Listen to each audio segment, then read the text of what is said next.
मधु।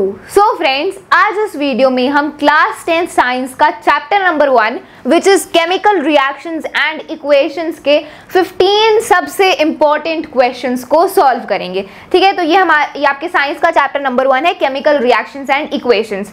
तो इस चैप्टर का मैं फुल एक्सप्लेनेशन का वीडियो ऑलरेडी अपलोड कर चुकी हूँ। इस चैप्टर को हम पूरा अच्छे से समझ चुके हैं। तो अब चैप्टर को समझने के बाद हमें इंपॉर्टेंट क्वेश्चंस करने चाहिए जिससे हमारा चैप्टर पूरा अच्छे से कंफर्म हो जाएगा। सो आज इस वीडियो में हम इसी चैप्टर के 15 सबसे इंपॉर्टेंट क्वेश्चंस को सॉल्व करेंगे। क्योंकि फ्रेंड्स, मैं पिछले साल खुद 10th क्लास में थी एंड मैंने ये खुद देखा कि कैसे क्वेश्चंस पूछे जाते हैं चैप्टर के इन बिटवीन से। सो इसीलिए मैंने अपने एक्सपीरियंस के बेसिस पर ये 15 सबसे इंपॉर्टेंट क्वेश्चंस सिलेक्ट किए आपके लिए। Okay, so let's start.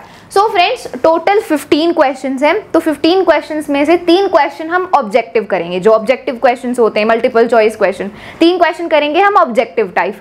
फिर हम 5 क्वेश्चंस करेंगे शॉर्ट आंसर क्वेश्चंस। ठीक है, 5 questions we will do short answer questions. फिर 5 क्वेश्चन हम लॉन्ग आंसर वाले करेंगे, long answer type question. Then हम 2 क्वेश्चन करेंगे केस बेस्ड क्वेश्चंस करेंगे लास्ट में 2। ठीक है, सो स्टार्ट करते हैं ऑब्जेक्टिव क्वेश्चन से। So the question number 1 is Rima took 5 ml of lead nitrate solution in beaker and added approximately 4 ml of potassium iodide solution to it.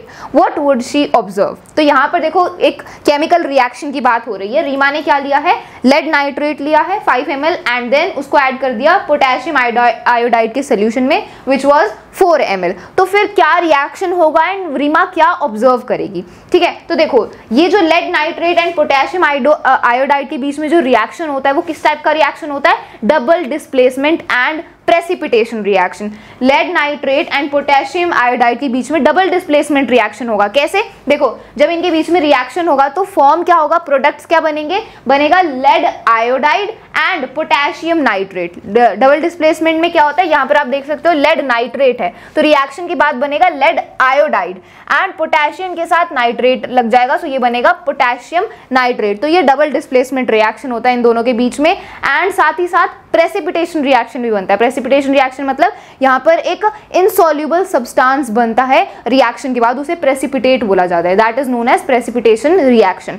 तो इन दोनों के रिएक्शन में एक प्रेसिपिटेट भी बनता है, येलो कलर का प्रेसिपिटेट बनता है। And what is that precipitate? Lead iodide. जो लेड आयोडाइड बनता है ना रिएक्शन के बाद, वो होता है yellow precipitate formed after the reaction. ठीक है, तो ऑप्शंस चेक करते हैं। First option is the solution turn red. नहीं, सोल्यूशन रेड तो टर्न नहीं होता है, so this option is wrong. Then yellow precipitate was formed. Yes, ये बी ऑप्शन करेक्ट है।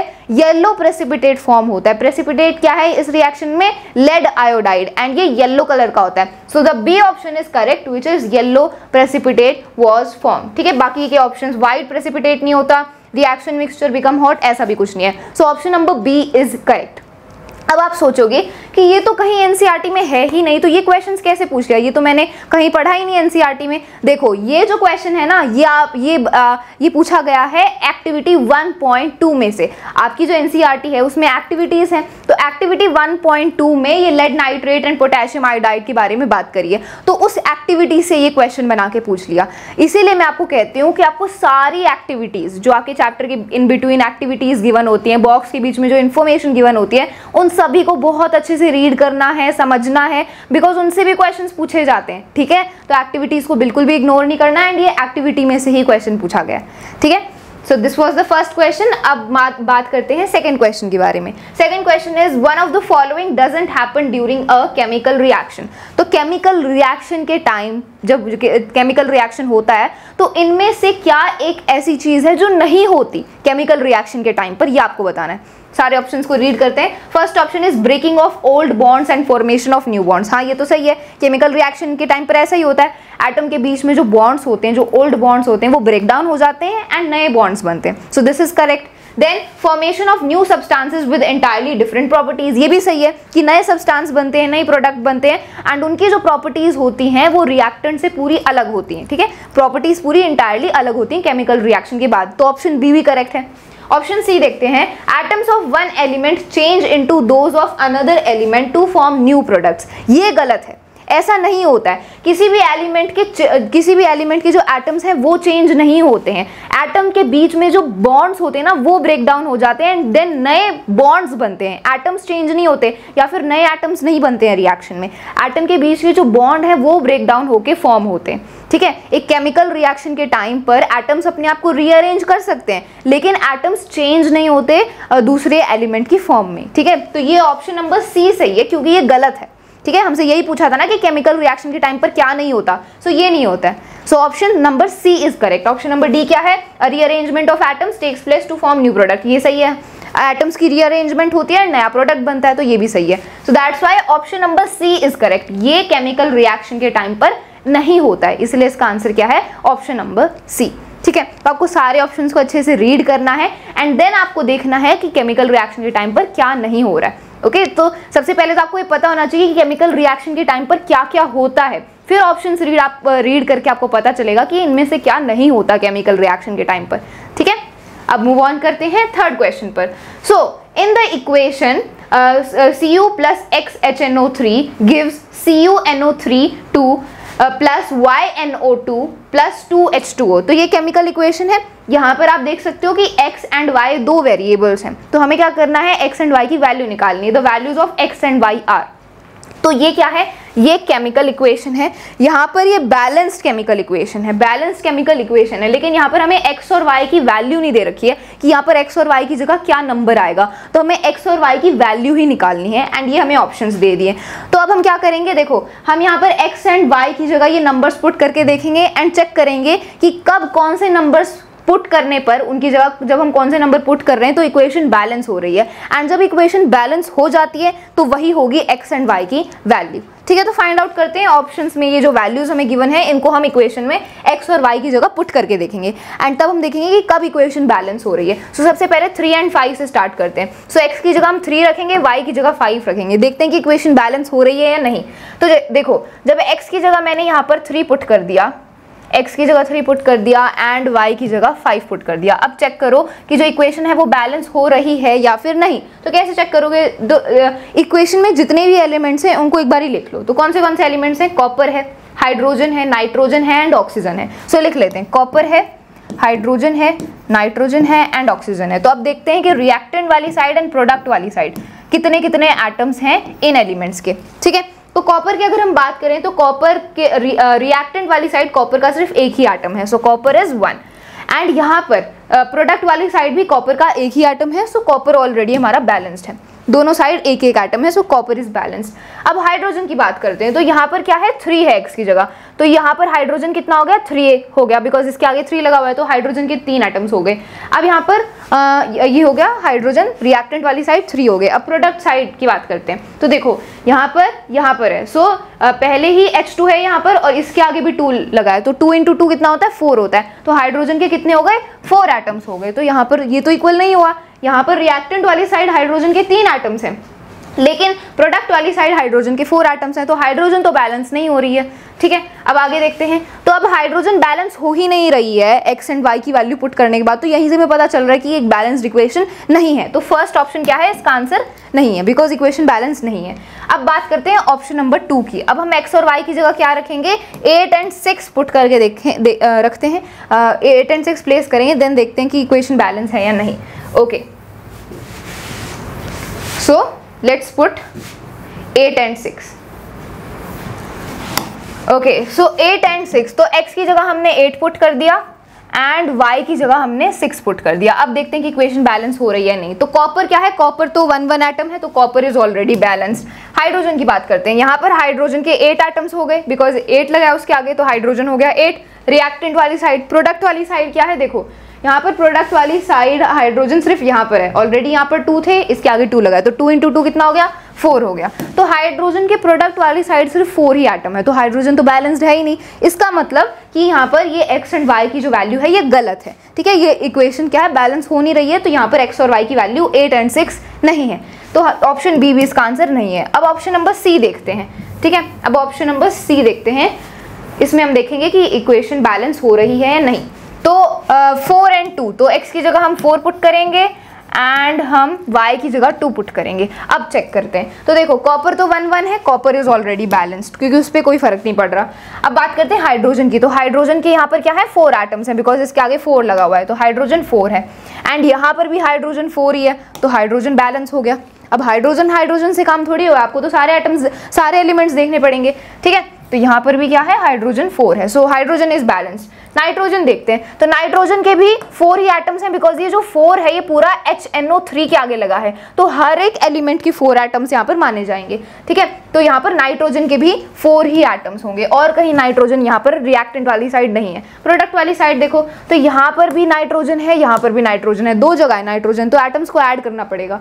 तो यहाँ पर देखो ये NO3 एंड पूरे इस ब्रैकेट पर 2 लगा है, मतलब O3 के लिए भी 2 है एंड ये जो 2 है ये N के लिए भी है, तो N के कितने हो गए, 2 हो गए यहाँ पर एंड यहाँ पर N के आगे 2 लगा है, तो यहाँ पर नाइट्रोजन के 2 एटम्स हो गए, यहाँ पर भी नाइट्रोजन के 2 एटम्स हो गए, तो 2 + 2 कितना हो गया, 4 हो गया। तो नाइट्रोजन के 4 एटम्स है प्रोडक्ट वाली साइड। तो नाइट्रोजन भी बैलेंस्ड है बिकॉज रिएक्टेंट वाली साइड भी नाइट्रोजन के 4 एटम्स है एंड प्रोडक्ट वाली साइड भी, सो नाइट्रोजन बैलेंस्ड है। अब ऑक्सीजन चेक करते हैं। तो देखो यहाँ पर ऑक्सीजन के कितने एटम्स हैं, देखो ये पहले तो O के आगे 3 ऑलरेडी यहाँ पर इसके आगे लगा भी हुआ है एंड ये 4 पूरा HNO3 के आगे लगा है, तो 4 × 3 मल्टीप्लाई करेंगे तो 4 × 3 कितना होता है, 12 होता है। तो रिएक्टेंट वाली साइड ऑक्सीजन के 12 एटम्स हैं। अब प्रोडक्ट वाली साइड देखते हैं। तो देखो यहाँ पर ये NO3 है एंड इस पर पूरा ब्रैकेट 2 का लगा है, तो ये O के आगे 3 है एंड यहाँ पर 2 है, तो ये मल्टीप्लाई हो जाएगा, तो 3 × 2 कितना होता है, 6 होता है। तो ऑक्सीजन के यहाँ 6 एटम्स हो गए। अब यहाँ पर भी ऑक्सीजन है, यहाँ पर भी ऑक्सीजन है, तो सारे एटम्स को हमें ऐड करना पड़ेगा, ठीक है। ऐड कर देते हैं। तो यहाँ पर ऑक्सीजन के 6 एटम्स हो गए एंड यहाँ पर भी O2 है, इसके आगे भी 2 लगा हुआ है, तो 2 × 2 कितना हो गया, 4 हो गया, तो 6 + 4 10 एटम्स हो गए एंड यहाँ पर भी H2O के आगे पूरा 2 लगा है, तो ये जो 2 है ये O के लिए भी है, तो 2 एटम्स ऑक्सीजन के यहाँ पर भी हो गए, तो 10 + 2 कितना हो गया, 12 एटम्स हो गए। तो जो प्रोडक्ट वाली साइड है उस साइड भी ऑक्सीजन के कितने, 12 एटम्स हैं। तो हम देख रहे हैं कि सारे एलिमेंट्स के जो एटम्स हैं वो बैलेंस्ड हैं, रिएक्टेंट वाली साइड भी प्रोडक्ट वाली साइड भी। तो इसका आंसर क्या है, option number C is the correct answer, क्योंकि जब हमने x एंड y की जगह 4 और 2 पुट किया तो ये इक्वेशन बैलेंस हो गई। So the correct answer is 4 और 2, ऑप्शन नंबर सी। बहुत इजी क्वेश्चन था, बस इक्वेशन को आपको बैलेंस करना था, सिंपल, ठीक है। तो इसमें मैंने आपको पूरा अच्छे से एक्सप्लेन किया है, वरना आपको इतना टाइम नहीं लगना चाहिए इन ऑब्जेक्टिव क्वेश्चंस में, डायरेक्ट आपको वैल्यूज पुट करके फटाफट चेक करना होता है, ठीक है। आगे मूव ऑन करते हैं। तो हमने ऑब्जेक्टिव क्वेश्चंस कर लिए, 3 ऑब्जेक्टिव क्वेश्चंस हो गए। अब हम 5 शॉर्ट आंसर टाइप क्वेश्चंस करेंगे, ठीक है। So the first question is write the balanced chemical equation for the following reactions। तो आपको ये reactions given है, इन reactions की आपको balanced chemical equation लिखनी है। तो ऐसे questions भी बहुत पूछे जा सकते हैं इस चैप्टर में से कि आपको chemical reaction बता देंगे कि ये substance इसके साथ react हो रहा है, फिर ये products बन रहे हैं, ऐसे आपको reaction बता देंगे। फिर आपको उस reaction की equation बनानी होगी, chemical equation बनानी होगी, फिर उसको balance करना पड़ेगा। तो ऐसे बहुत questions पूछे जाएंगे इस चैप्टर में से, इसलिए मैंने एक टाइप का ऐसा क्वेश्चन भी डाला है। तो केमिकल रिएक्शन क्या है यहाँ पर, sodium carbonate on reaction with hydrochloric acid in equal molar concentration give sodium chloride and sodium hydrogen carbonate. तो ये रिएक्शन दे दिया है, सबसे पहले हमें इसकी केमिकल इक्वेशन लिखनी पड़ेगी, फिर उसको हम बैलेंस करेंगे, ठीक है। सो सोडियम कार्बोनेट का फॉर्मूला क्या होता है, सोडियम कार्बोनेट का फॉर्मूला होता है Na2CO3, ये होता है सोडियम कार्बोनेट का फॉर्मूला Na2CO3, ठीक है। ये फॉर्मूलाज आपको आने चाहिए, केमिकल फॉर्मूलाज कैसे बनाते हैं कंपाउंड की, ये बिल्कुल आपको अच्छे से आने चाहिए। ये ऑलरेडी हम 9th क्लास में, पिछली क्लासेस में सीख भी चुके हैं। कैसे करते हैं हम, देखो जैसे कंपाउंड में जो एलिमेंट्स है ना, उनकी वैलेंसीज को आप ऊपर लिखो, फिर उनको क्रिस क्रॉस कर देते हैं, तो वो नंबर्स नीचे लिखे जाते हैं, ठीक है। ये केमिकल फॉर्मूला कैसे बनाते हैं ये हम ऑलरेडी सीख भी चुके हैं। तो केमिकल फॉर्मूलाज आपको बनाने बिल्कुल अच्छे से आने चाहिए, बिकॉज केमिस्ट्री में केमिकल फॉर्मूलाज का ही यूज होता है, ठीक है। सो सोडियम कार्बोनेट का फॉर्मूला है Na2CO3। अब ये रिएक्ट कर रहा है हाइड्रोक्लोरिक एसिड के साथ। हाइड्रोक्लोरिक एसिड का क्या फॉर्मूला है, हाइड्रोक्लोरिक एसिड का फॉर्मूला है HCl, ठीक है। ऐसे ही होता है इक्वेशन, हम कैसे लिखते हैं, जो रिएक्ट कर रहे हैं उनको हम ऐसे लिखते हैं, जो रिएक्ट कर रहे होते हैं उनको रिएक्टेंट्स बोला जाता है एंड उनको हम ऐसे प्लस के साइन से जोड़ते हैं। फिर अब इनके रिएक्शन के बाद क्या बन रहा है, क्या प्रोडक्ट्स क्या बन रहे हैं, वो हमें यहाँ पर बता दिया। केमिकल रिएक्शन में प्रोडक्ट्स क्या बन रहे हैं, gives sodium chloride and sodium hydrogen carbonate. Sodium chloride बन रहा है, सोडियम क्लोराइड का क्या फॉर्मूला है, सोडियम क्लोराइड का फॉर्मूला है NaCl, ठीक है। और क्या बन रहा है सोडियम क्लोराइड के साथ? Sodium hydrogen carbonate. तो सोडियम होता है Na, हाइड्रोजन कार्बोनेट होता है HCO3। ठीक है, तो ये बन रहा है, ये हमारी पूरी केमिकल इक्वेशन है। Sodium carbonate plus hydrochloric acid, जो सोडियम कार्बोनेट है वो किसके साथ? हाइड्रोक्लोरिक एसिड के साथ रिएक्ट कर रहा है, एंड रिएक्शन के बाद क्या बन रहा है? Sodium chloride and sodium hydrogen carbonate. तो केमिकल इक्वेशन हमने लिख दी। अब इसको बैलेंस करते हैं। बैलेंस कैसे करेंगे? देखो, जितने भी एलिमेंट्स है ना, उनके नंबर ऑफ एटम्स इक्वल होने चाहिए, रिएक्टेंट साइड और प्रोडक्ट साइड, ये आपको देखना होता है। ठीक है, तो सबसे पहले सोडियम की बात करते हैं। तो सोडियम के यहाँ पर 2 एटम्स हैं रिएक्टेंट वाली साइड पे। ठीक है, एंड अगर प्रोडक्ट वाली साइड देखें तो प्रोडक्ट वाली साइड भी सोडियम के 2 ही एटम्स हैं, एक Na यहाँ पर है, एक यहाँ पर है, तो 2 एटम्स हो गए। तो सोडियम तो बैलेंस्ड है।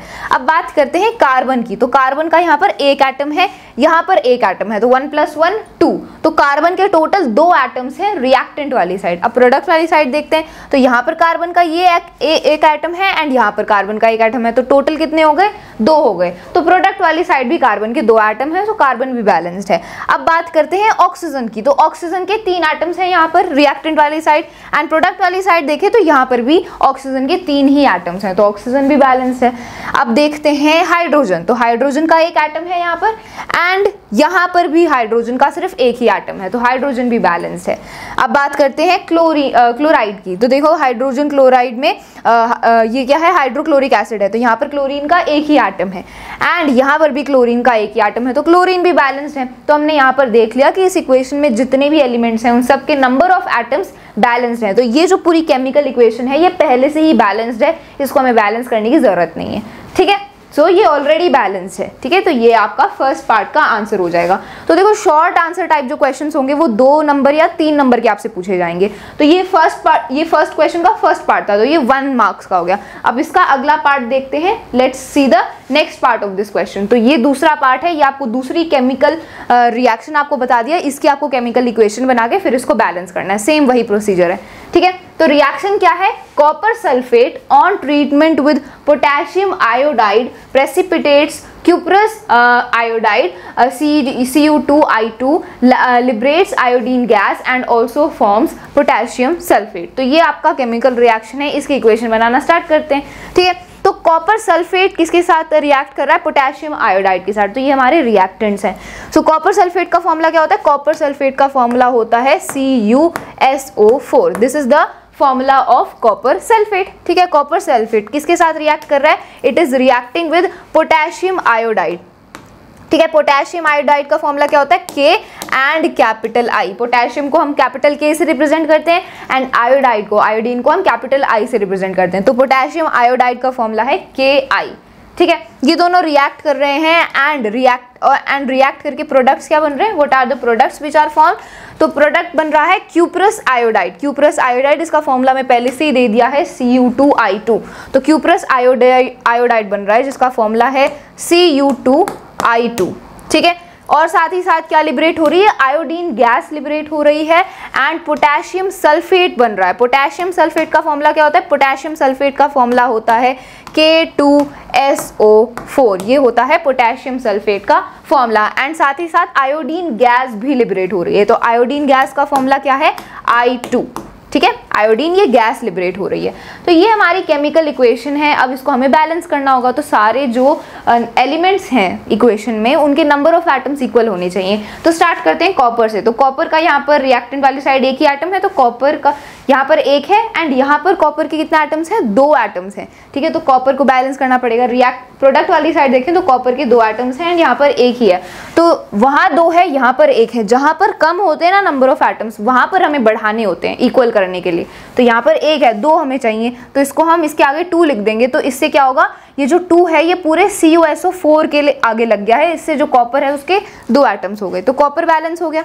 अब बात करते हैं सल्फर की। तो ये सल्फर के कितने एटम्स हैं? देखो यहाँ पर ये 2 है, ये पूरे CuSO4 के लिए, तो ये 2S के लिए, सल्फर के लिए भी है। तो सल्फर के कितने? 2 एटम्स हो गए यहाँ पर रिएक्टेंट वाली साइड। प्रोडक्ट वाली साइड देखें तो सल्फर का सिर्फ 1 ही एटम है ना। यहाँ पर देखो सल्फर का सिर्फ 1 ही एटम है, इसके आगे पीछे कुछ नहीं लगा हुआ है। तो हमें सल्फर के 2 एटम्स चाहिए, क्योंकि यहाँ पर सल्फर के 2 एटम्स हैं तो यहाँ पर भी 2 होने चाहिए। सो इसके पूरे के आगे हम यहाँ पर 2 लगा देंगे। तो इससे क्या होगा? सल्फर के 2 एटम्स हो जाएंगे। लेकिन ये जो 2 हमने लगाया है ये पूरे K2SO4 के लिए है, इस बात का ध्यान रखना है, ठीक है। तो सल्फर हो गया बैलेंस। अब ऑक्सीजन देखते हैं। तो ऑक्सीजन यहाँ पर ऑलरेडी इसके 4 एटम्स हैं एंड इसके आगे ऑलरेडी 2 लगा हुआ है, तो ये 2 × 4 हो जाएगा। तो 2 × 4 कितना होता है, 8 होता है। तो ऑक्सीजन के 8 एटम्स हैं। प्रोडक्ट वाली साइड अगर हम देखें तो प्रोडक्ट वाली साइड ऑक्सीजन के यहाँ पर 4 एटम्स है एंड ये 2 लगा हुआ है, तो 2 × 4 कितना होता है, 8। तो ऑक्सीजन के 8 ही एटम्स हैं प्रोडक्ट वाली साइड भी। तो ऑक्सीजन तो बैलेंस्ड है। अब बात करते हैं पोटेशियम की, के की। तो के का यहाँ पर एक ही एटम है रिएक्टेंट वाली साइड एंड यहाँ पर अगर हम देखें तो के कितने एटम्स हैं, 4 एटम्स हैं, क्योंकि देखो 2 तो पहले ही थे, 2 हमने यहाँ पर इसके सामने लगा दिया, तो 2 × 2 4 होता है। तो पोटेशियम के 4 एटम्स हैं जबकि रिएक्टेंट वाली साइड सिर्फ एक ही एटम है। तो रिएक्टेंट वाली साइड भी 4 होनी चाहिए, तो हम इसके आगे 4 लगा देंगे। तो इससे क्या होगा, जो पोटेशियम है उसके भी 4 एटम्स हो गए। पोटेशियम बैलेंस हो गया। अब बात करते हैं आयोडीन की। तो आयोडीन के कितने एटम्स हैं, रिएक्टेंट वाली साइड देखें तो 4 एटम्स हैं, बिकॉज ये जो 4 लगाया है ये पोटेशियम के लिए भी है, आयोडीन के लिए भी है। तो आयोडीन के हो गए 4 एटम्स। अब रिएक्टेंट वाली प्रोडक्ट वाली साइड अगर हम देखें तो आयोडीन के कितने एटम्स हैं, देखो 2 एटम्स तो यहाँ पर हैं आयोडीन के एंड 2 एटम्स यहाँ पर हैं, तो 2 + 2 कितना होता है, 4 होता है। तो आयोडीन के 4 एटम्स प्रोडक्ट वाली साइड भी हैं, तो आयोडीन भी हमारा बैलेंस हो गया। तो इस केमिकल इक्वेशन में हमने सारे एलिमेंट्स के नंबर ऑफ एटम्स को बैलेंस कर दिया, इक्वल कर दिया। So this chemical equation is balanced now. इसको हमने बैलेंस कर दिया, तो ये इसका फाइनल आंसर है, ये बैलेंस्ड केमिकल इक्वेशन है। तो ये हमने पहला short answer type question solve किया। इस क्वेश्चन में 2 पार्ट्स थे, 2 आपको केमिकल रिएक्शंस गिवन थी, उनकी आपको केमिकल इक्वेशन बना के उन्हें बैलेंस करना था। तो ये 2 नंबर का क्वेश्चन हुआ, ठीक है, बिकॉज इसमें बस आपको केमिकल इक्वेशन लिखनी ही थी, ठीक है। सो ये 2 मार्क का क्वेश्चन था। I hope you have understood it. तो ये क्वेश्चंस बहुत पूछे जा सकते हैं आपके एग्जाम में, that balance the chemical equations, या फिर आपको रिएक्शन दे दिया जाएगा, फिर आपको उसकी केमिकल इक्वेशन बना के बैलेंस करना होगा, ठीक है। आगे मूव ऑन करते हैं सेकंड क्वेश्चन पर। तो ये है हमारा second short answer type question. तो क्वेश्चन क्या है, रीड कर लेते हैं। Why is it necessary to balance a chemical equation? देखो इस क्वेश्चन में भी पार्ट्स हैं, ठीक है, और ये 3 मार्क्स का क्वेश्चन है। This is the short answer type question of 3 marks, इस बात का ध्यान रखना, ओके। तो इसमें 2 पार्ट्स हैं, ए पार्ट है एंड बी पार्ट है, एंड ये जो बी पार्ट है इसके भी 2 पार्ट्स हैं, ठीक है। तो सबसे पहले ए पार्ट देखते हैं, why is it necessary to balance a chemical equation. अभी हम देख रहे थे, हम केमिकल इक्वेशंस को बैलेंस कर रहे थे। अब केमिकल इक्वेशन को बैलेंस करते क्यों हैं, तो ये आपसे क्वेश्चन पूछा है ए पार्ट में। एंड बी पार्ट क्या है, write the balanced chemical equation for the following reactions. वही है, आपको केमिकल रिएक्शंस दे दिए ये 2, इनके आपको बैलेंस्ड केमिकल इक्वेशन लिखनी है। सबसे पहले आपसे पूछ लिया कि इक्वेशन को बैलेंस करते क्यों हैं, तो आपको इसका स्पेसिफिकली आंसर लिखना होगा। सबसे पहले आपको ए पार्ट आंसर करना है, फिर बी पार्ट में आपको इन दोनों की इक्वेशन बना के बैलेंस करना है। तो ए पार्ट का आंसर देख लेते हैं। Why is it necessary to balance a chemical equation. हम एक केमिकल इक्वेशन को बैलेंस क्यों करते हैं, law of conservation of mass को सेटिस्फाई करने के लिए। Law of conservation of mass क्या है कि जब भी कोई केमिकल रिएक्शन होता है तो जो मास होता है ना, वो ना ही डिस्ट्रॉय होता है ना ही क्रिएट होता है। जो मास है वो इक्वल ही रहता है एक केमिकल रिएक्शन में। जो मास है वो कंजर्व्ड रहता है, ना ही वो क्रिएट होगा ना ही डिस्ट्रॉय होगा। इसे बोला जाता है लॉ ऑफ कंजर्वेशन ऑफ मास।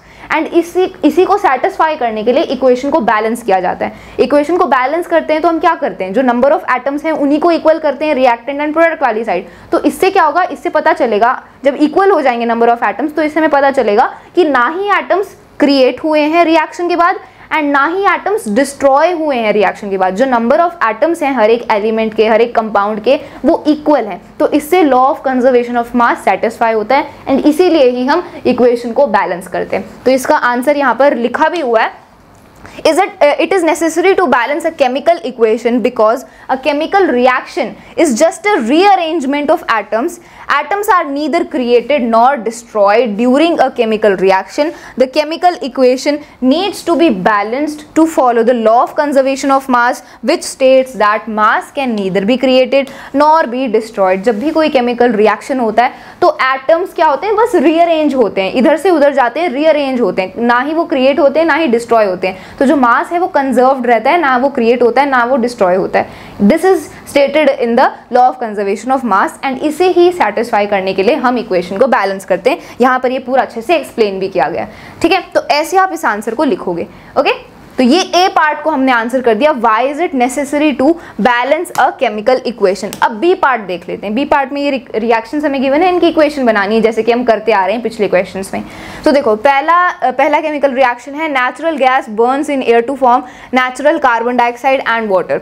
तो जो नेचुरल गैस है इसमें क्या होती है, मीथेन होती है। मीथेन का फॉर्मूला होता है CH4। तो नेचुरल गैस ये हो गया CH4 बर्न्स इन एयर। देखो जब भी ऐसा केमिकल रिएक्शन में आपको ऐसे लिखा हो ना कि this particular thing is burning in air, जब भी कोई चीज एयर में बर्न करती है इसका मतलब होता है कि वो ऑक्सीजन के साथ रिएक्ट कर रही है, बिकॉज ऑक्सीजन की वजह से कोई चीज बर्न करती है।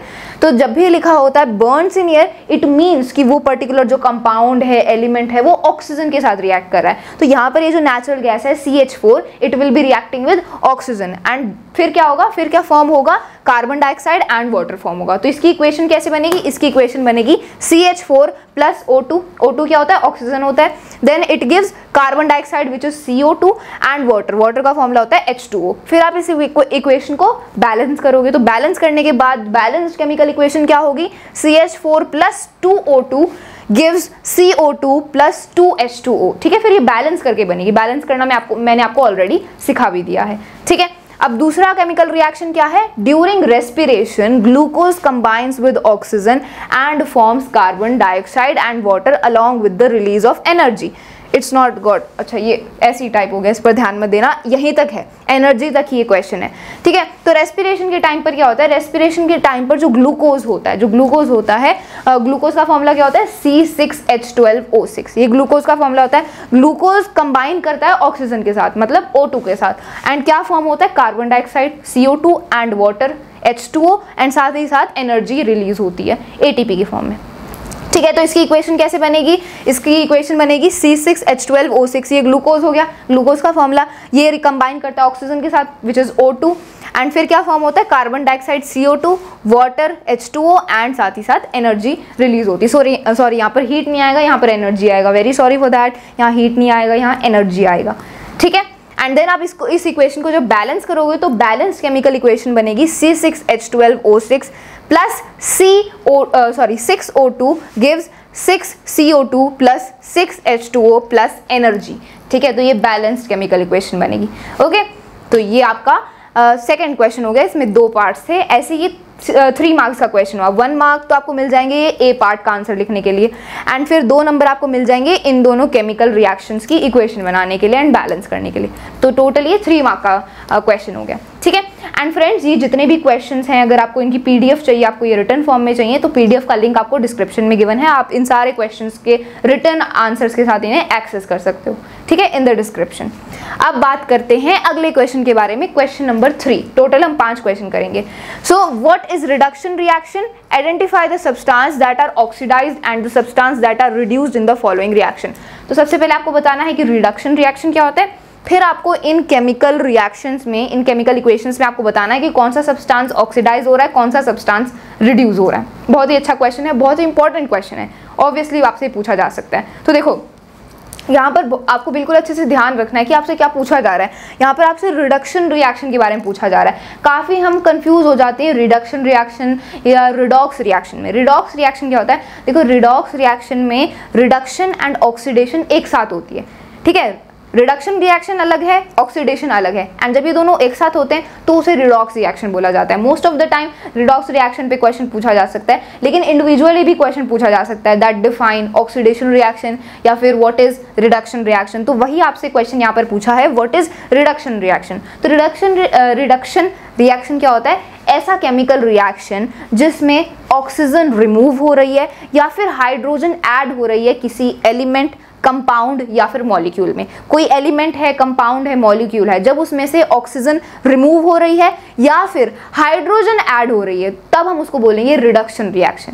ठीक है, ऑक्सीडेशन में इसका बिल्कुल उल्टा होता है। ऑक्सीडेशन में क्या होता है, जब किसी एलिमेंट, कंपाउंड या मॉलिक्यूल में जब ऑक्सीजन ऐड होती है या फिर हाइड्रोजन रिमूव होती है, तब उसको बोलेंगे ऑक्सीडेशन रिएक्शन। लेकिन रिडक्शन में क्या होता है, ऑक्सीजन रिमूव हो रही है या फिर ये दूसरा केस भी हो सकता है कि हाइड्रोजन ऐड हो रही है, तब भी वो रिडक्शन रिएक्शन माना जाएगा। तो इसकी डेफिनेशन क्या होगी, मैं आपको वैसे डेफिनेशन बता देती हूँ। That reduction reaction is a chemical reaction in which oxygen is removed और hydrogen is added to any element, molecule और कंपाउंड। तो ये इसका पूरा डेफिनेशन होगा। ठीक है, अब हमें बताना है कि इन केमिकल इक्वेशंस में, इन केमिकल रिएक्शंस में कौन सा सब्सटेंस ऑक्सीडाइज हो रहा है, कौन सा सब्सटेंस रिड्यूस हो रहा है। तो देखो, जिस सब्सटेंस के साथ ऑक्सीजन ऐड हो रही है या फिर हाइड्रोजन रिमूव हो रही है तो वो ऑक्सीडाइज हो रहा है, एंड जिस सब्सटेंस में से ऑक्सीजन रिमूव हो रही है या फिर हाइड्रोजन ऐड हो रही है तो वो रिड्यूस हो रहा है। ठीक है, तो सबसे पहले देखते हैं पहला chemical reaction which is CuO plus H2 gives Cu plus H2O। ये क्या है, copper oxide plus hydrogen gives copper plus water. तो ये हमारा केमिकल रिएक्शन है। इसमें देखते हैं क्या ऑक्सीडाइज हो रहा है, क्या रिड्यूस हो रहा है। तो देखो, सबसे पहले CuO था, कॉपर ऑक्साइड था, ऑक्सीजन किसके साथ थी, कॉपर के साथ थी। रिएक्शन के बाद ये जो ऑक्सीजन है ये किसके साथ जुड़ गया, हाइड्रोजन के साथ जुड़ के वाटर बन गया, H2O बन गया। तो देखो यहाँ पर ऑक्सीजन किससे रिड्यूस हुई, ये जो कॉपर ऑक्साइड था इससे ऑक्सीजन हट गई एंड फिर हाइड्रोजन में जुड़ गई। तो कहाँ से ऑक्सीजन हटी है, कहाँ से ऑक्सीजन रिमूव हुई है, कॉपर ऑक्साइड से। कॉपर ऑक्साइड से ऑक्सीजन हट के हाइड्रोजन में चली गई। तो यहाँ पर कॉपर ऑक्साइड का रिडक्शन हुआ है। ठीक है, सो कॉपर ऑक्साइड इज रिड्यूस्ड, और रिड्यूस्ड होके क्या बना है, कॉपर बना है। कॉपर ऑक्साइड में से ऑक्सीजन हट गई तो सिर्फ कॉपर रह गया एंड ऑक्सीजन हाइड्रोजन के साथ जुड़ गई। ठीक है, तो कॉपर ऑक्साइड का यहाँ पर रिडक्शन हुआ है and it is reduced to form copper. And oxidation किसका हुआ है, ऑक्सीडेशन हुआ है हाइड्रोजन का, बिकॉज जो ऑक्सीजन है वो कॉपर ऑक्साइड में से जाके हाइड्रोजन में जुड़ी है ना, तब जाके H2O बना है, तब जाके वाटर बना है। तो यहाँ पर ऑक्सीडेशन हुई है हाइड्रोजन की। It is oxidise, hydrogen is oxidised to form H2O which is water. ठीक है, तो रिडक्शन हुई है CuO की एंड ऑक्सीडेशन हुई है H2 की। ठीक है, अब दूसरा केमिकल रिएक्शन देखते हैं। MnO2 plus 4HCl gives MnCl2 plus Cl2 plus 2H2O। तो manganese oxide plus hydrochloric acid gives manganese chloride plus water. तो इसमें आपको बताना है कि क्या ऑक्सीडाइज हो रहा है, क्या रिड्यूस हो रहा है। तो देखो, ऑक्सीजन पहले किसके साथ थी, मैंगनीज के साथ थी, Mn के साथ थी। अब ये रिएक्शन के बाद ये जो ऑक्सीजन है ये किसके साथ जुड़ गई, H2 के साथ जुड़ गई। ठीक है, यहाँ पर ये HCl में जो H था इसके साथ जुड़ गई। तो ऑक्सीजन कहाँ से रिमूव हुई, MnO2 से। तो यहाँ पर रिडक्शन किसकी हुई है, MnO2 की रिडक्शन हुई है। ठीक है, MnO2 इज रिड्यूस्ड, यहाँ से रिडक्शन हुई है बिकॉज ऑक्सीजन यहाँ से रिमूव हुई है। सो ऑब्वियसली रिडक्शन यहाँ पर हुई है। ऑक्सीडेशन कहाँ पर हुई है, जहाँ पर ऑक्सीजन जुड़ी है वहाँ ऑक्सीडेशन हुई है। तो देखो, ऑक्सीजन जाके जुड़ी इसके साथ, H के साथ, हाइड्रोजन के साथ। तो यहाँ पर HCl की ऑक्सीडेशन हुई है। HCl की ऑक्सीडेशन क्यों हुई है, क्योंकि जब HCl में से H में ऑक्सीजन जुड़ी तब जाके H2O बना ना, तब जाके H2O बना। तो यहाँ पर ऑक्सीडेशन HCl की हुई है। ठीक है, बिकॉज इसमें ऑक्सीजन जुड़ा है, फिर उसके बाद जो कुछ भी बना वो तो बाद की बात है। तो ऑक्सीडेशन हुआ है HCl का एंड रिडक्शन हुई है MnO2 की। सिंपल।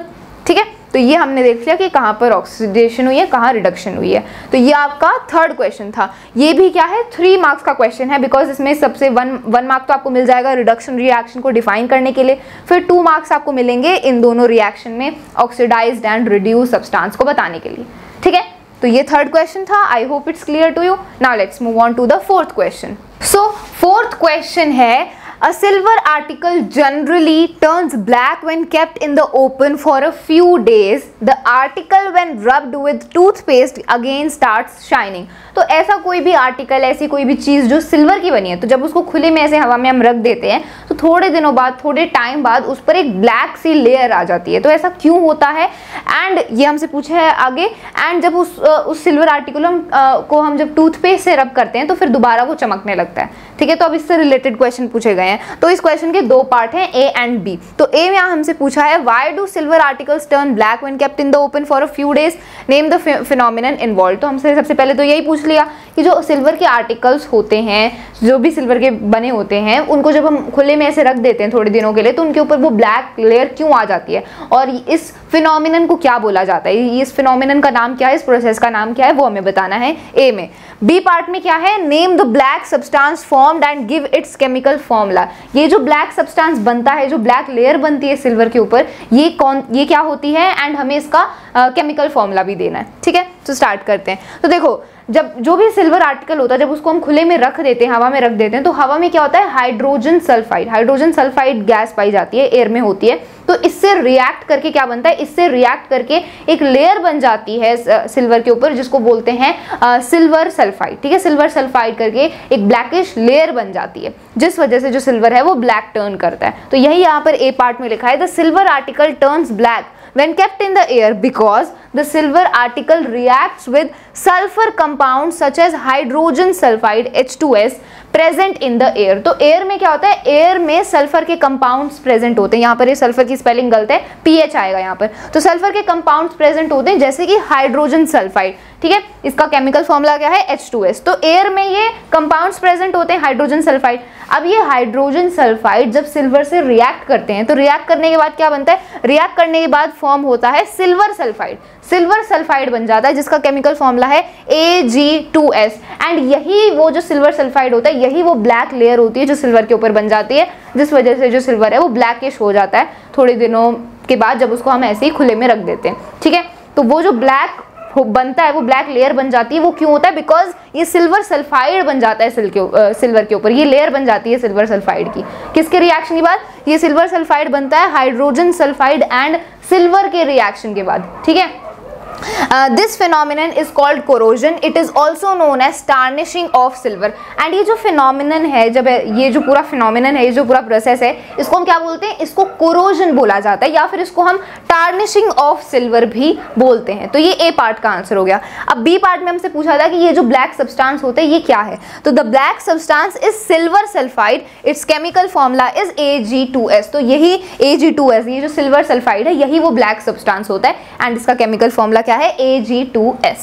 ठीक है, तो ये हमारा फोर्थ क्वेश्चन था। बहुत ही सिंपल है, सिंपल आपको इसमें एक सिचुएशन बताई, फिर उससे रिलेटेड ये दो क्वेश्चंस पूछ लिए 2 पार्ट्स में। तो ये 2 मार्क का क्वेश्चन हो गया। तो ऐसे आपसे डायरेक्ट सिचुएशन देके उससे रिलेटेड क्वेश्चंस पूछे जा सकते हैं। ठीक है, कोरोजन पर, रैंसिडिटी पर क्वेश्चन पूछा जा सकता है। ओके, अब बात करते हैं 5th क्वेश्चन के बारे में। तो ये 5th क्वेश्चन है, ये लास्ट क्वेश्चन है हमारा शॉर्ट टाइप आंसर क्वेश्चन, फिर हम लॉन्ग आंसर्स करेंगे। ठीक है, लॉन्ग आंसर क्वेश्चंस करेंगे। सो 5th question is why is respiration considered an exothermic reaction, explain. ठीक है, रेस्पिरेशन को हम एक्सोथर्मिक रिएक्शन क्यों कंसीडर करते हैं, हमें एक्सप्लेन करना है। तो एक्सोथर्मिक रिएक्शन क्या होते हैं, एक्सोथर्मिक रिएक्शन वो रिएक्शन होते हैं जिसमें एनर्जी रिलीज होती है। रिएक्शन के बाद जब एनर्जी रिलीज हो रही है, एनर्जी वो किसी भी फॉर्म में हो सकती है, चाहे वो हीट की फॉर्म में हो, लाइट की फॉर्म में हो, इलेक्ट्रिसिटी की फॉर्म में हो, एनर्जी किसी भी फॉर्म में हो सकती है। जब रिएक्शन के बाद एनर्जी रिलीज हो रही है, बाहर निकल रही है, वो होता है एक्सोथर्मिक रिएक्शन। इसका अपोजिट होता है एंडोथर्मिक रिएक्शन। एंडोथर्मिक रिएक्शन क्या होता है, ऐसा रिएक्शन जिसमें हमें एनर्जी प्रोवाइड करनी पड़ती है, एनर्जी कंज्यूम होती है, वो होते हैं एंडोथर्मिक रिएक्शन। ठीक है, तो यहां से देखो इस क्वेश्चन से और भी क्वेश्चन पूछे जा सकते हैं। जैसे आपसे पूछा जा सकता है define exothermic reaction, give example, define endothermic reaction, give example, या फिर आपसे डिफरेंस पूछा जा सकता है, state the difference between exothermic and endothermic reaction with examples. तो बहुत से क्वेश्चंस बन सकते हैं। ठीक है, तो रेस्पिरेशन को हम एक्सोथर्मिक रिएक्शन क्यों कंसीडर करते हैं, ये हमें एक्सप्लेन करना है। ठीक है, तो रेस्पिरेशन में क्या होता है, respiration is a burning process of food in body to produce energy. देखो रेस्पिरेशन में क्या होता है, फूड को ब्रेक डाउन करके एनर्जी रिलीज करी जाती है। तो एनर्जी रिलीज हो रही है फूड को ब्रेक डाउन करके, तो एनर्जी रिलीज हो रही है। एनर्जी जब रिलीज होती है वो एक्सोथर्मिक रिएक्शन होता है एंड रेस्पिरेशन में यही होता है। तो रेस्पिरेशन क्या है, एक्सोथर्मिक रिएक्शन है, यही से हमें पता चल गया। ठीक है, so respiration is a burning process of food in body to produce energy, because obviously हमारी बॉडी को एनर्जी चाहिए, कोई भी काम करने के लिए, कोई भी फिजिकल मेंटल वर्क करने के लिए एनर्जी चाहिए हमें। वो एनर्जी कहाँ से मिलेगी, फूड से मिलेगी। तो फूड जब हम खाते हैं तो फिर उसको ब्रेक डाउन करके जब एनर्जी प्रोड्यूस होती है हमारी बॉडी में, तो ये पूरा लंबा प्रोसेस होता है, इसी को बोला जाता है रेस्पिरेशन। ठीक है, so respiration is considered as an exothermic reaction because in respiration process oxidation of glucose takes place which produces a large amount of heat energy which stored in the form of ATP। ठीक है, जब हम खाना खाते हैं तो respiration process में क्या होता है, जो ग्लूकोज होता है उसका ऑक्सीडेशन होता है। ग्लूकोज, ठीक है, ग्लूकोज का फॉर्मूला होता है C6H12O6, इसका ऑक्सीडेशन होता है, ऑक्सीजन इसके साथ कंबाइन होती है। ठीक है, बिकॉज यहाँ पर आप देख सकते हो फॉर्मूला में भी कि C6H12O6 ये ग्लूकोज है, इसके साथ यहाँ पर ऑक्सीजन कंबाइन हो रही है, ऑक्सीजन रिएक्ट कर रही है, तो ऑक्सीडेशन हो रहा है ग्लूकोज का। अब जब ऑक्सीडेशन होता है ग्लूकोज का तो उसके बाद रिएक्शन में क्या प्रोड्यूस होता है, कार्बन डाइऑक्साइड प्रोड्यूस होती है, वाटर प्रोड्यूस होता है एंड साथ ही साथ एनर्जी भी रिलीज होती है जो कि हमारी बॉडी में एटीपी की फॉर्म में स्टोर होती है। तो एनर्जी रिलीज हो रही है ना, तो इसी का मतलब है कि एक्सोथर्मिक रिएक्शन हो रहा है, एंड रेस्पिरेशन क्या है, एक एक्सोथर्मिक रिएक्शन है बिकॉज एनर्जी रिलीज हो रही है ग्लूकोज की ऑक्सीडेशन के बाद, ठीक है, which produces a large amount of heat energy which stored in the form of ATP. And ये जो एनर्जी होती है ये हमारी बॉडी में एटीपी के फॉर्म में स्टोर होती है। एटीपी का फुल फॉर्म क्या होता है, एडिनोसिन ट्राइफॉस्फेट, ये हम पहले भी पढ़ चुके हैं, ठीक है। This is shown in the following chemical equation. यहाँ पर इस केमिकल इक्वेशन से भी आप समझ सकते हो, यहाँ पर इस केमिकल इक्वेशन में मिसिंग है, देखो ये ग्लूकोज है C6H12O6, ये ऑक्सीजन है, इसके साथ ऑक्सीजन के साथ कंबाइन कर रहा है, ऑक्सीडेशन हो रहा है ग्लूकोज का, फिर यहाँ पर कार्बन डाइऑक्साइड प्रोड्यूस हो रही है, वाटर प्रोड्यूस हो रहा है, एंड साथ ही साथ एनर्जी भी रिलीज होगी, ठीक है। तो यहाँ पर एनर्जी भी आपको लिखना है, तभी ये पूरी इक्वेशन कंप्लीट होगी, ठीक है।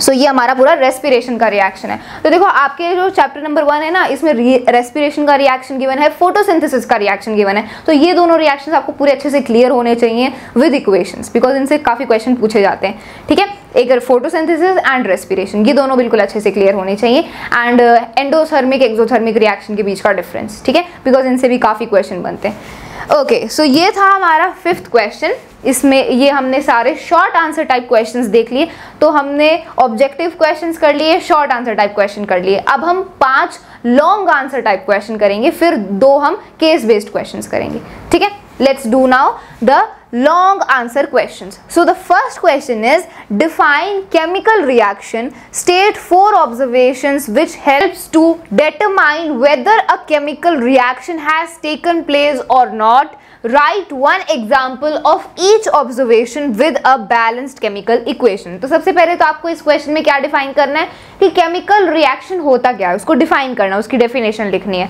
फिर आपको यहाँ पर 4 ऑब्जर्वेशंस बतानी है जिससे हमें पता चलेगा कि केमिकल रिएक्शन हुआ है या नहीं। वो कौन सी 4 ऑब्जर्वेशंस हैं, एंड आपको हर एक ऑब्जर्वेशन का एग्जाम्पल देना है एक बैलेंस्ड केमिकल इक्वेशन के साथ, ठीक है। तो बहुत ही इंपॉर्टेंट क्वेश्चन है, एंड ये क्वेश्चन बिल्कुल पूछा जा सकता है आपके एग्जाम में, बिकॉज चैप्टर का नाम है केमिकल रिएक्शन एंड इक्वेशन। तो आपसे डायरेक्ट पूछा जा सकता है कि केमिकल रिएक्शन क्या होता है, या फिर आपसे ऐसे भी पूछ सकते हैं like right the types of chemical reactions, उनके एग्जांपल्स दो। तो बहुत टाइप के क्वेश्चंस बन सकते हैं।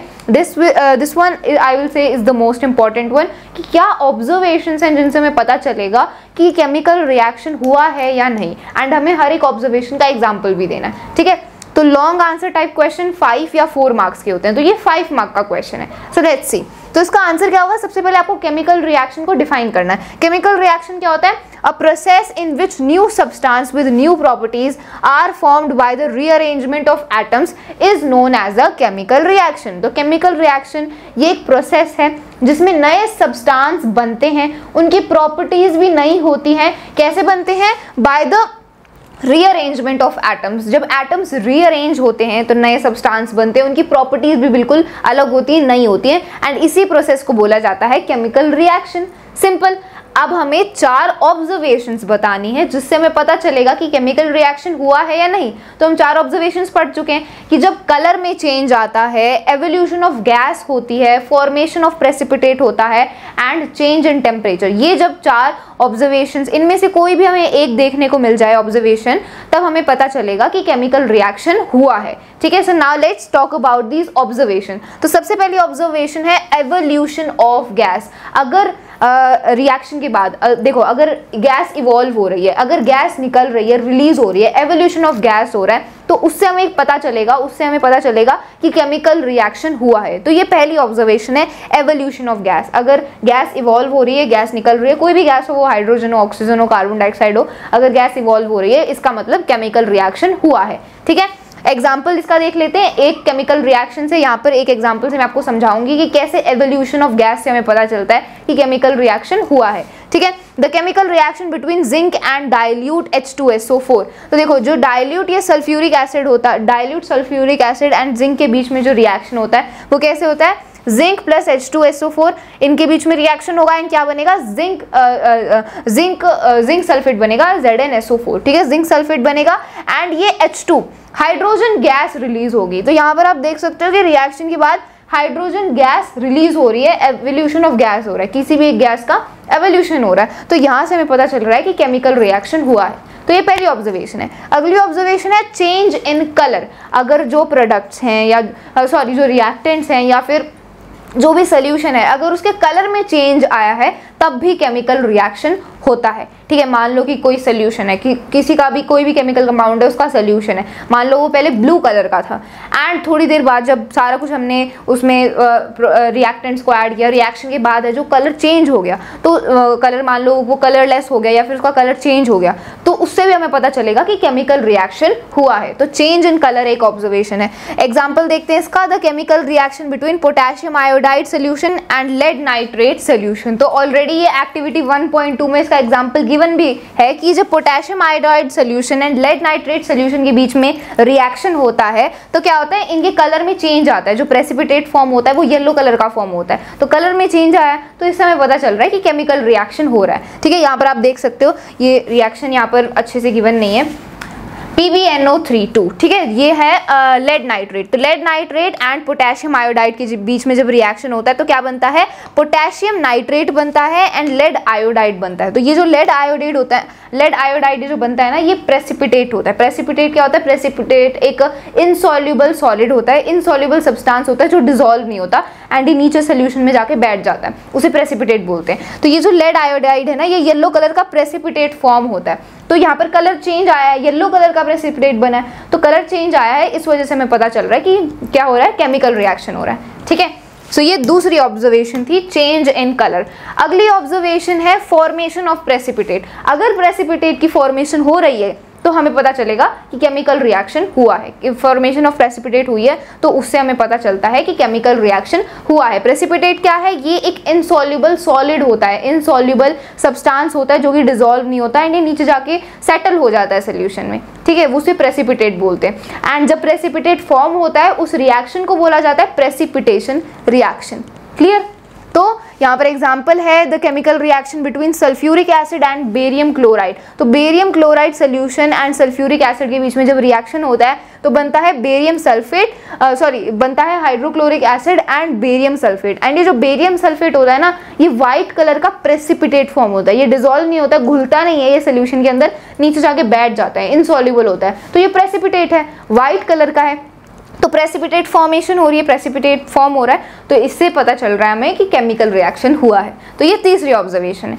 ठीक है, चेंज इन टेम्परेचर। अगर टेम्परेचर में चेंज आया है, मान लो रिएक्शन के बाद टेम्परेचर बढ़ गया है या फिर टेम्परेचर कम हो गया, तो टेम्परेचर में भी अगर चेंज आया तो उससे भी हमें पता चलता है कि केमिकल रिएक्शन हुआ है। ठीक है, सो यहाँ पर एग्जांपल है the chemical reaction between quick lime and water. तो क्विक लाइम का फॉर्मूला होता है CaO एंड वाटर है H2O। तो जब इनके बीच में रिएक्शन होता है तो क्या बनता है, calcium hydroxide and heat produce होती है। तो हीट प्रोड्यूस हो रही है मतलब टेम्परेचर बढ़ेगा, तो टेम्परेचर बढ़ गया है ना, तो इससे हमें पता चल रहा है कि केमिकल रिएक्शन हुआ है।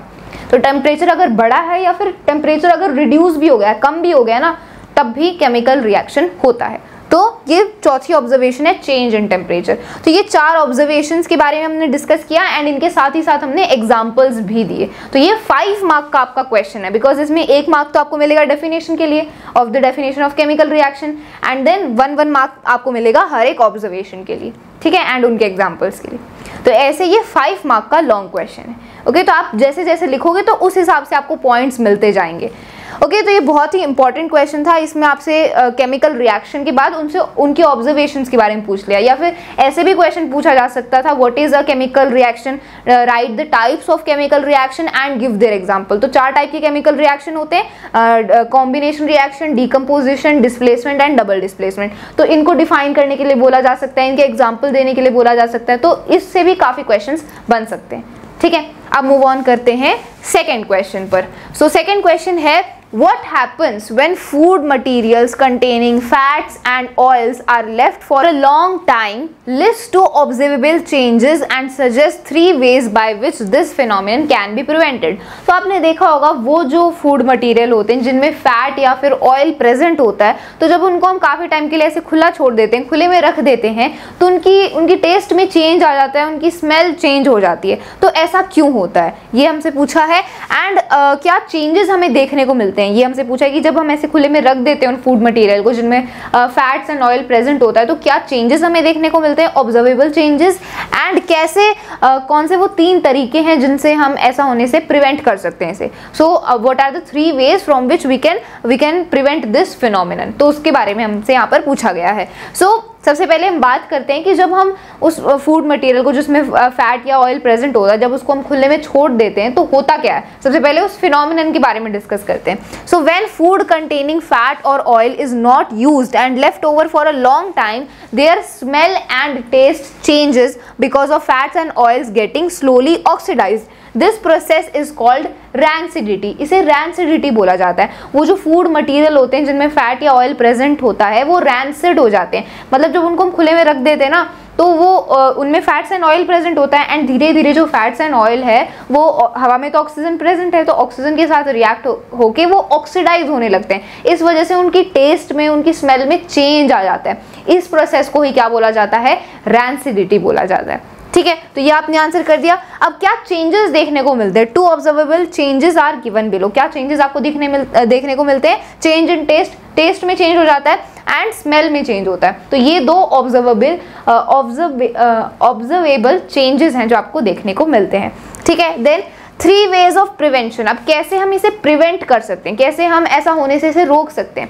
ओके, कैसे हम रैंसिडिटी को प्रिवेंट कर सकते हैं, तो 3 तरीके यहाँ पर हैं। Addition of antioxidant substances which prevents oxidation. हमें एंटीऑक्सीडेंट्स सब्सटेंस ऐड करने पड़ते हैं जिससे जो फैट्स एंड ऑयल है वो ऑक्सीडाइज ना हो एंड ये रैंसिडिटी ना हो। तो पहला वे तो ये हो गया। Then keeping food in air tight containers. अगर हम एयर टाइट कंटेनर्स में रखेंगे फूड को तो ऑक्सीजन रिएक्ट करेगी नहीं फूड मटेरियल के साथ एंड वो ऑक्सीडाइज होंगे ही नहीं। तो एयर टाइट कंटेनर में रखने से भी हम उन फूड मटेरियल को क्या प्रिवेंट कर सकते हैं, रैंसिड होने से। ठीक है, अगला तरीका है use of nitrogen gas in packaged food. अगर हम नाइट्रोजन गैस ऐड कर देंगे तब भी वो ऑक्सीडाइज नहीं होंगे एंड रैंसिडिटी नहीं होगी। जैसे कि आपने देखा होगा कि जो चिप्स के पैकेट होते हैं, जो चिप्स आप खाते हो, उनमें क्या होता है, उनमें आधे से ज्यादा में हवा ही भरी होती है, नाइट्रोजन भरी होती है। तो वो क्यों होता है, ताकि ऑक्सीडाइज ना हो वो एंड वो जो चिप्स हैं वो क्रिस्पी रहे, उनका टेस्ट एंड स्मेल वैसी की वैसी रहे, बिकॉज हमें पता है कि उनमें ऑयल होता है, फैट होता है। Okay, so that's why the nitrogen is flushed in the packet of the chips also. तो ये एक एग्जाम्पल है इसका। तो इन 3 तरीकों से हम रैंसिडिटी को प्रिवेंट कर सकते हैं। तो ये आपका था सेकंड क्वेश्चन। इसमें सबसे पहले हमसे रैंसिडिटी के बारे में पूछा गया, फिर क्या चेंजेस हमें देखने को मिलते हैं जब जो फूड मटेरियल जब वो रैंसिड हो जाता है, फिर हमसे 3 तरीके पूछे कैसे प्रिवेंट किया जाना चाहिए। तो ये 4 या 5 मार्क का क्वेश्चन है, ऐसे आप इसको आंसर करोगे। तो रैंसिडिटी एंड कोरोजन पे डायरेक्ट क्वेश्चन पूछा जा सकता है। ये आपके टॉपिक के लास्ट के 2 इंपॉर्टेंट टॉपिक्स हैं। ठीक, आपके चैप्टर के लास्ट के 2 इंपॉर्टेंट टॉपिक्स हैं। अब मूव ऑन करते हैं थर्ड क्वेश्चन की तरफ। तो थर्ड क्वेश्चन क्या है, what happens when a piece of zinc metal is added to copper sulphate solution. तो देखो ये क्वेश्चन है, इसमें 3 पार्ट्स हैं। हमें बताना है कि जब किसी चीज़ में, किसी एक पर्टिकुलर सोल्यूशन में जब हम कुछ ऐड कर देते हैं तो क्या होता है। तो ये 3 पार्ट्स में हमसे अलग अलग क्वेश्चन पूछे गए हैं, तीनों को हमें सेपरेटली आंसर करना है। तो पहला पार्ट है what happens when zinc metal is added to copper sulphate solution. जब कॉपर सल्फेट सोल्यूशन में हम जिंक मेटल को ऐड कर देते हैं तब क्या होता है। So answer is zinc metal reacts with copper sulphate solution and forms colourless zinc sulphate and reddish brown copper metal. देखो जो जिंक है ना वो कॉपर से ज़्यादा रिएक्टिव होता है। रिएक्टिविटी सीरीज आपको पता होनी चाहिए। रिएक्टिविटी सीरीज क्या होती है कि ये सीरीज होती है एलिमेंट्स की, कौन सा एलिमेंट किससे कितना ज़्यादा रिएक्टिव है, कौन सबसे ज़्यादा रिएक्टिव है, कौन सबसे कम रिएक्टिव है। तो वो जो सीरीज होती है एलिमेंट्स की उसे रिएक्टिविटी सीरीज बोला जाता है। तो रिएक्टिविटी सीरीज आपको पता होनी चाहिए बिकॉज काफ़ी रिएक्शंस में आपको इसका यूज़ होगा, आपको पता चलेगा कि कब कौन सा एलिमेंट किसको डिस्प्लेस करेगा। तो वो रिएक्टिविटी सीरीज से ही पता चलता है। जो ज़्यादा रिएक्टिव एलिमेंट होता है ना वो कम रिएक्टिव एलिमेंट को डिस्प्लेस कर देता है। तो इसके लिए आपको रिएक्टिविटी सीरीज पता होनी चाहिए। तो ये जो जिंक मेटल है ये कॉपर से क्या है, ज्यादा रिएक्टिव है। तो जब जिंक कॉपर सल्फेट से रिएक्ट करेगा तो कॉपर सल्फेट में से जिंक कॉपर को डिस्प्लेस कर देगा। ठीक है, कॉपर को डिस्प्लेस कर देगा एंड कॉपर की जगह जिंक आ जाएगा। तो जब जिंक कॉपर की जगह आ जाएगा तो ये बन जाएगा जिंक सल्फेट एंड जो कॉपर मेटल है वो अलग हो जाएगा। ठीक है, तो ये रिएक्टिविटी सीरीज पर बेस्ड ये क्वेश्चन है कि जब जिंक मेटल को हम कॉपर सल्फेट के सोल्यूशन में ऐड करते हैं तो एक कलरलेस ये जिंक सल्फेट का सोल्यूशन बनता है एंड अलग से कॉपर मेटल रह जाता है रेडिश ब्राउन कलर का।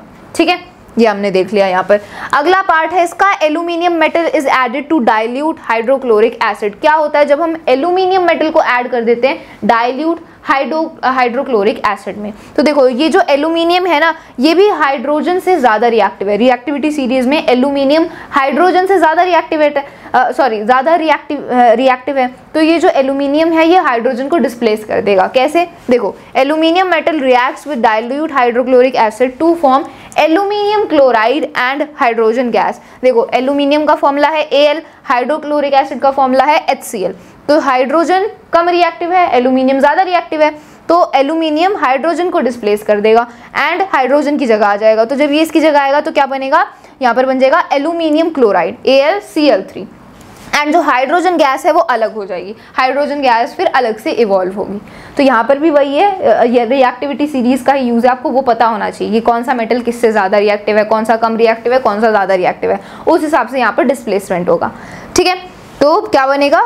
Aluminium chloride and hydrogen gas release होगी।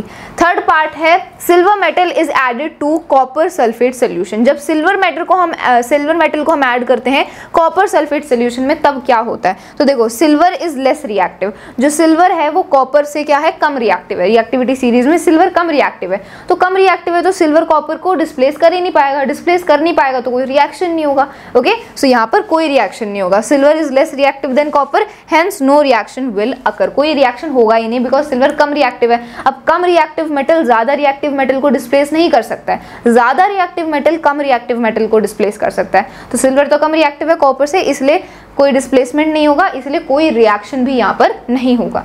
ठीक है, तो ये हमारे थर्ड पार्ट का आंसर था, there will be no reaction. Okay, तो ये आपका थर्ड क्वेश्चन था। इसमें आपको बस ये बताना था कि ये अगर इस पर्टिकुलर सोल्यूशन में हम ये मेटल ऐड कर दें तो फिर क्या होगा। तो इसके लिए आपको रिएक्टिविटी सीरीज अच्छे से पता होनी चाहिए। Okay, now let's move on to the fourth question. तो फोर्थ क्वेश्चन है a silvery white metal X is in the form of ribbons. Upon ignition, it burns with a dazzling white flame to form white powder Y.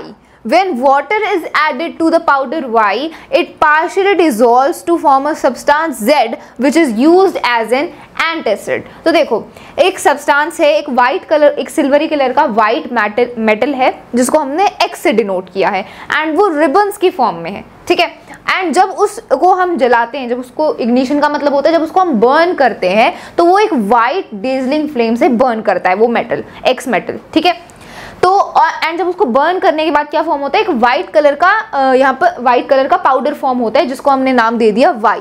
When water is added, and जब इस powder में, जब ये Y powder में जब हम water को add कर देते हैं तब क्या होता है? तब पार्शली डिसॉल्व होता है उसमें एंड एक और सब्सटेंस बन जाता है Z। ठीक है, जिसको एक एंटासिड की तरह यूज किया जाता है। तो यहाँ पर हमें X क्या है, Y क्या है, Z क्या है, ये हमें बताना है। तो देखो, फर्स्ट क्वेश्चन यहाँ पर A पार्ट हमसे पूछा गया, व्हाट इज मेटल X? ये मेटल X कौन सा है? So this metal X is Mg, magnesium. Magnesium हमें पता है कि मैग्नीशियम मेटल क्या है? रिबन्स की फॉर्म में होता है एंड इसको जब हम बर्न करते हैं तो ये एक वाइट डेजलिंग फॉर्म में, वाइट डेजलिंग फ्लेम से ये बर्न करता है, वाइट फ्लेम में ये बर्न करता है। तो द मेटल इज मैग्नीशियम, जिसको हम रिप्रेजेंट करते हैं Mg से। तो X क्या है? X is that silvery white metal magnesium. तो A पार्ट का आंसर है मैग्नीशियम।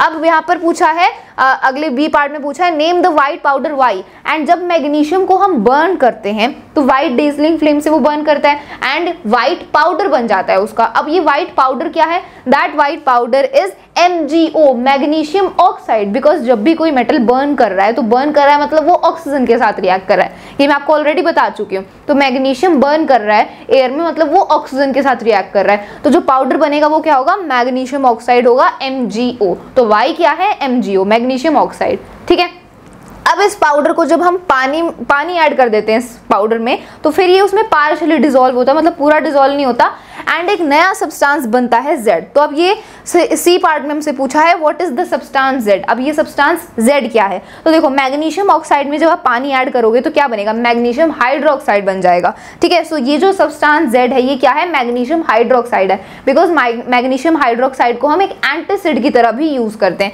एंड यहाँ पर वही बोला है that substance Z which is used as an antacid. Antacid क्या होता है?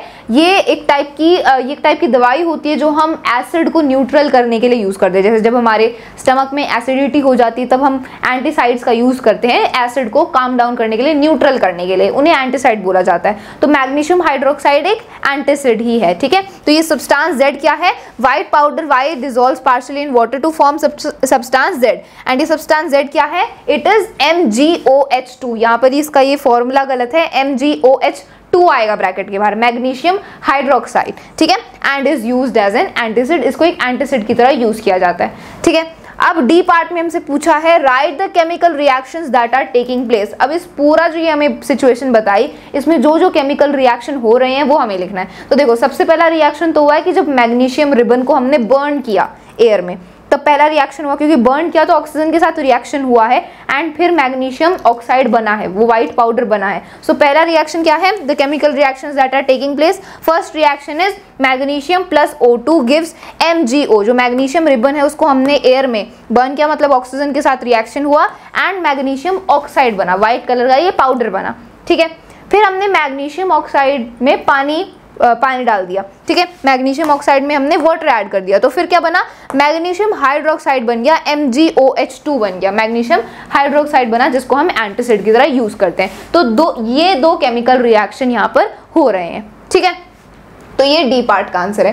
तो ऐसे ये एंड ये जो मैग्नीशियम वाला ये पूरा था, ये कंसेप्ट ये कहाँ पर है? ये आपके चैप्टर की स्टार्टिंग में ही गिवन है, एक्टिविटी 1.1 में, ठीक है। तो आपको सारी एक्टिविटीज़ क्लियर होनी चाहिए। जो आपको बॉक्स में इंफॉर्मेशन गिवन होती है उसको बिल्कुल भी इग्नोर नहीं करना है, बिकॉज वहाँ से भी क्वेश्चन पूछे जाते हैं, ठीक है। तो ये हमने देख लिया क्वेश्चन नंबर 4। अब बात करते हैं क्वेश्चन नंबर 5 के बारे में। तो ये आपका last long answer type question है।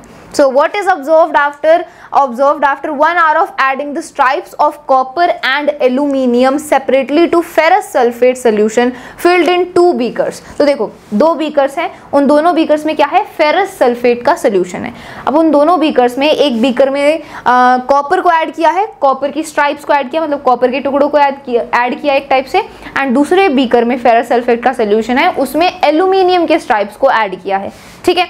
सो name the reaction if any change in color is noticed, also write chemical equation for the reaction। तो क्या कोई कलर चेंज होगा जब हम एल्यूमिनियम एंड कॉपर को ऐड करेंगे फेरस सल्फेट के सोल्यूशन में? तो अगर कोई कलर चेंज हो रहा है तो हमें उसका यहाँ पर केमिकल रिएक्शन लिखना है, ठीक है, उसका केमिकल रिएक्शन की इक्वेशन लिखनी है, ठीक है। तो देखो, जब हम कॉपर की स्ट्राइप्स ऐड करेंगे फेरस सल्फेट के सोल्यूशन में, तब कोई भी कलर में चेंज नहीं आएगा। क्यों नहीं आएगा? क्योंकि देखो, रिएक्टिविटी सीरीज में जो कॉपर है वो आयरन से कम रिएक्टिव है, ठीक है। फेरस मतलब आयरन होता है, फेरस सल्फेट मतलब आयरन हो गया, यहाँ पर फेरस सल्फेट के साथ क्या है? आयरन है, तो आयरन मेटल है यहाँ पर।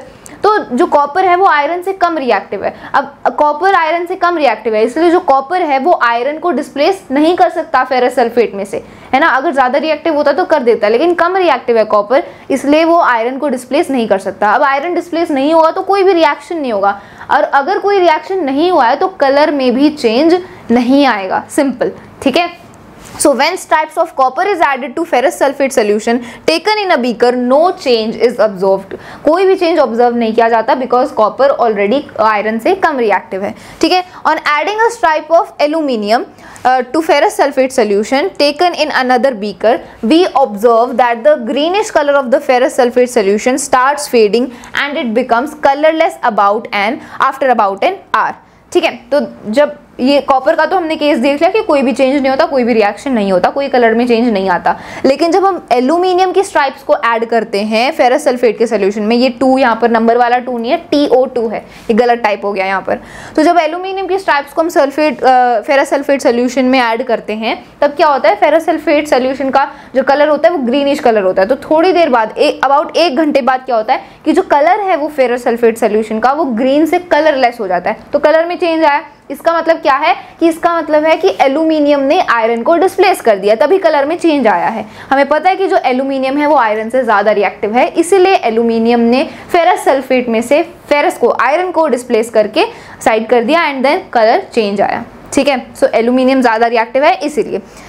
Reaction taking place is displacement reaction as iron is displaced by aluminium in ferrous sulfate solution, which leads to the formation of aluminium sulfate and iron is separated out। तो ये जो reaction है ये displacement reaction है, because यहाँ पर aluminium ने iron को डिस्प्लेस कर दिया एंड यहाँ पर एल्यूमिनियम सल्फेट बन गया एंड आयरन अलग से सेपरेट हो गया, ठीक है।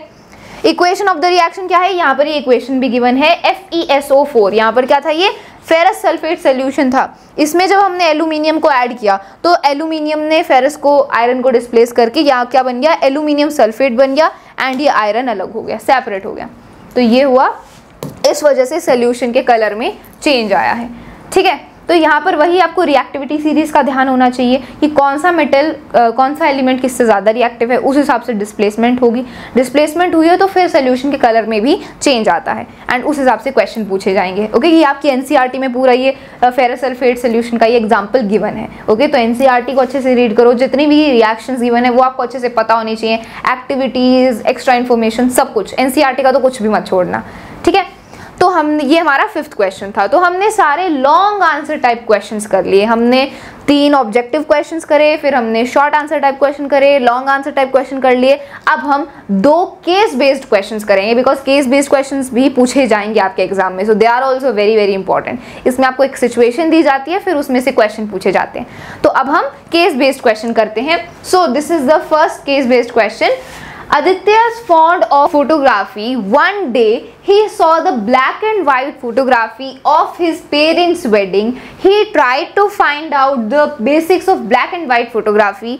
We know that this photograph is considered to be subtle, interpretive and less realistic than color photography. फिर यहाँ पर full stop है, ठीक है। When silver chloride is kept near a window as shown in figure, below the color of silver chloride change after some time. देखो यहाँ पर हमने इस चाइना डिश में सिल्वर क्लोराइड रखा है, विंडो के आगे रखा है एंड सनलाइट पड़ रही है इसके ऊपर। तो कुछ टाइम बाद इसको जब हम ऐसे ही रखते हैं तो इसके कलर में चेंज आता है। तो अब ये सिचुएशन से हमसे क्वेश्चन पूछे जाएंगे। ये हमें केस दे दिया, अब इससे रिलेटेड हमसे क्वेश्चन पूछेंगे। Okay, so the first question is why does the color change observed in china dish? तो वो चाइना डिश में जो सिल्वर क्लोराइड रखा था उसके कलर में चेंज क्यों आता है जब उसको हम ऐसे सनलाइट के आगे रखते हैं काफी टाइम के लिए? So here is the reason. The sunlight causes the decomposition of silver chloride which is white in color into gray. Silver and chloride gas is given of. देखो जो सनलाइट होती है ना, जब सिल्वर क्लोराइड को हम रखते हैं तो सिल्वर क्लोराइड में क्या होता है, सिल्वर होता है एंड क्लोरीन होता है, क्लोराइड होता है, तो उससे मिलकर बना होता है सिल्वर क्लोराइड। तो जब सनलाइट पड़ती है उसके ऊपर तो सनलाइट क्या होता है, सनलाइट की वजह से डिकम्पोज हो जाता है। जो सिल्वर क्लोराइड में सिल्वर एंड क्लोरीन जो गैस है वो डिकम्पोज हो जाते हैं, इस वजह से कलर में चेंज आता है। सिल्वर क्लोराइड का कलर होता है वाइट, लेकिन जब डिकम्पोजिशन होता है सनलाइट की वजह से तो जो व्हाइट कलर है वो ग्रे में चेंज हो जाता है। ठीक है, एंड रिएक्शन के बाद डिकम्पोजिशन रिएक्शन होता है यहाँ पर। तो डिकम्पोजिशन रिएक्शन के बाद क्या हमें मिलता है, सिल्वर मिलता है एंड क्लोरीन गैस इवॉल्व होती है। ठीक है, सिल्वर क्लोराइड का फॉर्मूला होता है AgCl। जब इस पर सनलाइट पड़ती है तो ये डिकम्पोज हो जाते हैं एंड फिर हमें मिलता है सिल्वर एंड क्लोरीन गैस अलग हो जाती है। ठीक है, तो इस वजह से कलर में चेंज आता है। सिल्वर क्लोराइड का कलर होता है व्हाइट, लेकिन जब डिकम्पोजिशन हो जाता है तो फिर सिल्वर बच जाता है एंड उसका कलर हो जाता है ग्रे। ठीक है, तो ये हो गया हमारा पहला पार्ट। दूसरा क्वेश्चन है what name is given to such type of reactions? इस टाइप के रिएक्शन का क्या नाम है? So this type of reaction is photochemical decomposition reaction. ये एक डिकम्पोजिशन रिएक्शन है बिकॉज ऑब्वियसली यहाँ पर जो एलिमेंट्स हैं वो डिकम्पोज हो रहे हैं, लेकिन ये एक फोटोकेमिकल डिकम्पोजिशन रिएक्शन है बिकॉज यहाँ पर सनलाइट की वजह से डिकम्पोजिशन हुआ है ना, तो इसीलिए इसको बोलेंगे फोटोकेमिकल डिकम्पोजिशन रिएक्शन। ठीक है, chemical reactions carried out in the presence of sunlight are known as photolytic decomposition reaction, या फिर आप photochemical decomposition reaction भी बोल सकते हो बिकॉज ये सनलाइट की प्रेजेंस में हुआ है।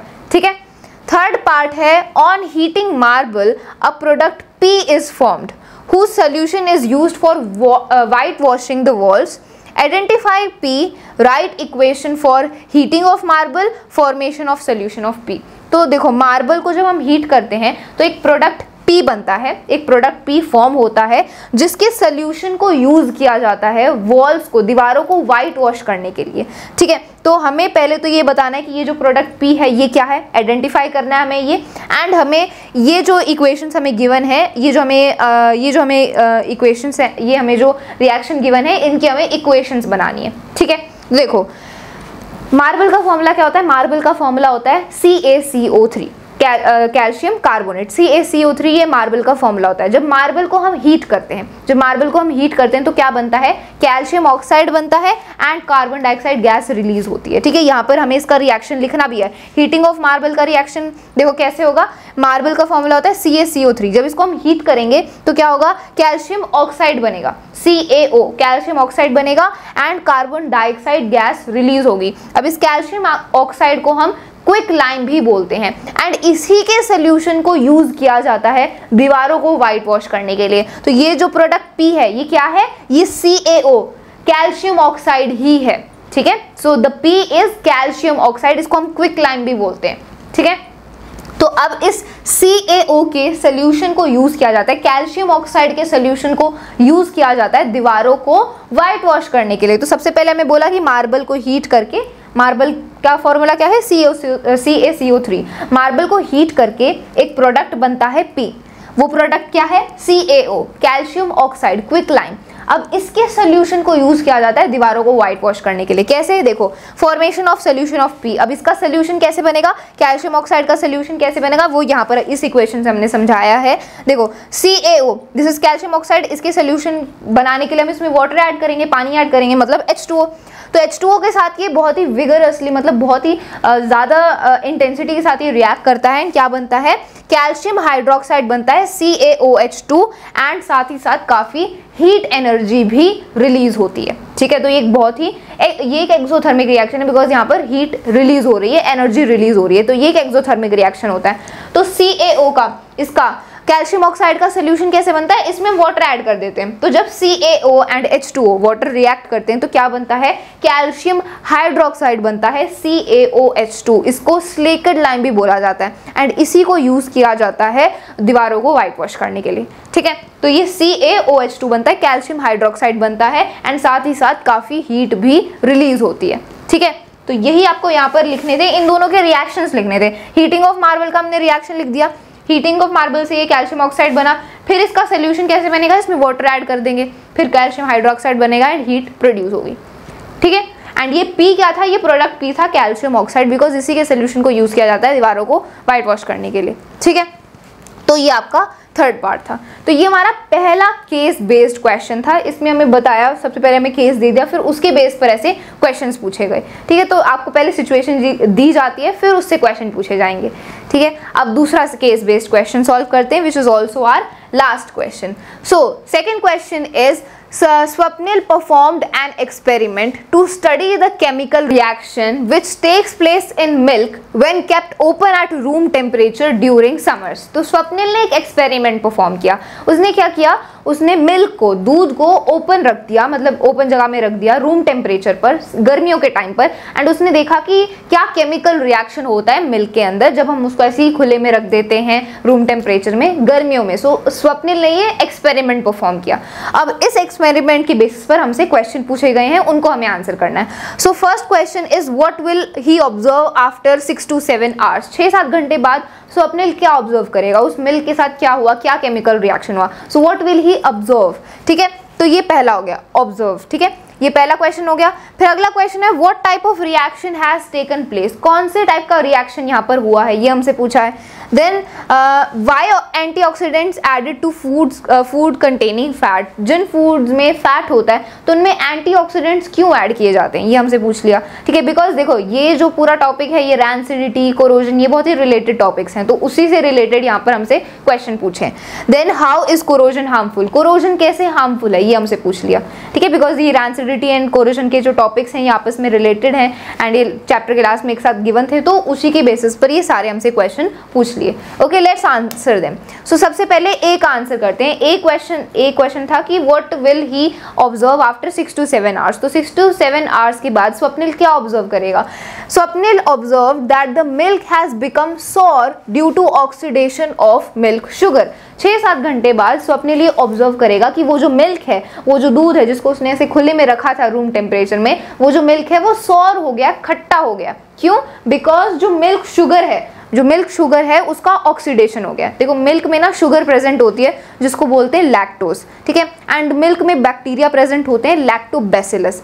तो जब हम मिल्क को ऐसे खुले में रख देते हैं तो मिल्क का ऑक्सीडेशन होता है, एंड जो ये जो लैक्टोबैसिलस ये जो बैक्टीरिया होते हैं ना, ये उस लैक्टोज को, जो मिल्क शुगर है, उसको लैक्टिक एसिड में कन्वर्ट कर देते हैं। एंड जब लैक्टिक एसिड बनता है मिल्क में तो उस वजह से जो मिल्क है वो सॉर हो जाता है, खट्टा हो जाता है, बिकॉज ऑब्वियसली एसिड प्रोड्यूस होगा तो कोई भी चीज़ खट्टी होगी, है ना। तो जो लैक्टोबैसिलस है वो क्या करते हैं, उस लैक्टोज को, मिल्क के शुगर को लैक्टिक एसिड में कन्वर्ट कर देते हैं, जिस वजह से मिल्क सॉर हो जाता है एंड मिल्क का यहाँ पर ये ऑक्सीडेशन हो रहा है, ठीक है, जब मिल्क को हम ऐसे खुले में रख देते हैं। तो स्वप्निल 6-7 घंटे बाद यही ऑब्जर्व करेगा कि वो जो मिल्क है वो सॉर हो चुका है, बिकॉज मिल्क शुगर का ऑक्सीडेशन हो चुका है, ठीक है।